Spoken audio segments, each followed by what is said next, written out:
আসসালামু আলাইকুম। ভাইজান, আপনি অনুমতি দিলে আপনার সঙ্গে একটু কথা বলতাম। অসংখ্য ধন্যবাদ ভাইজান, আপনাকে কথা বলার সুযোগ করে দেওয়ার জন্য। তো ভাইজান, সর্বপ্রথমে জানতে চাচ্ছি আপনি কেমন আছেন? আলহামদুলিল্লাহ, খুব ভালো আছি। যাক, আল্লাহ পাক আপনাকে ভালো রেখেছে। তো ভাইজান, আপনার নামটা জানতে পারি? আমার নাম মোহাম্মদ জুবায়ের। মোহাম্মদ জুবায়ের, সুন্দর একটি নাম আপনার, চমৎকার একটি নাম আপনার। তবে একটি কথা বলার অপেক্ষা রাখে না, সেটা হচ্ছে আপনি যে সত্যিকারের একজন সাহসী মানুষ, সেটা কিন্তু আপনাকে দেখেই বোঝা যাচ্ছে যে আপনি একজন সাহসী মানুষ।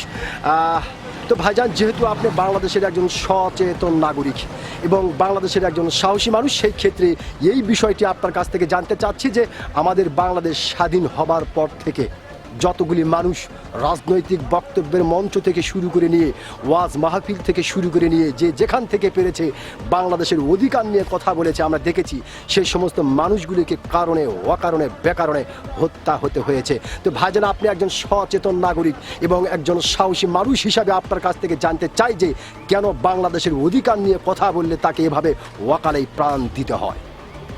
প্রাণ দিতে হয়, আমরা এখনো স্বাধীন হতে পারিনি। জি, আমরা এখনো স্বাধীন হতে পারিনি। জি, ৭১ সালে ধরে আমরা যুদ্ধ করেছি। জি, ৩০ লক্ষ মা বোন জীবন দিয়েছে, জি, বঞ্চিত হয়েছে। জি, কিন্তু অরিজিনাল যে স্বাধীনের যে মর্মটা জি, আমরা এখন পাইনি। থাকতে পারি।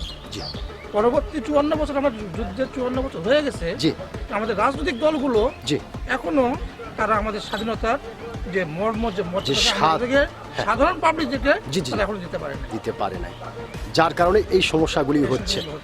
অসংখ্য ধন্যবাদ ভাইজান, আপনাকে খুব অত্যন্ত গুরুত্বপূর্ণ আপনি কথা বলেছেন এবং অত্যন্ত সাহসিকতার সহিত আপনি বলেছেন। আমি আশা করব আপনার এই গুরুত্বপূর্ণ কথাটি ও সাহসী কথাটি বাংলাদেশের অনেক মানুষের হৃদয়ে জায়গা করে নেবে।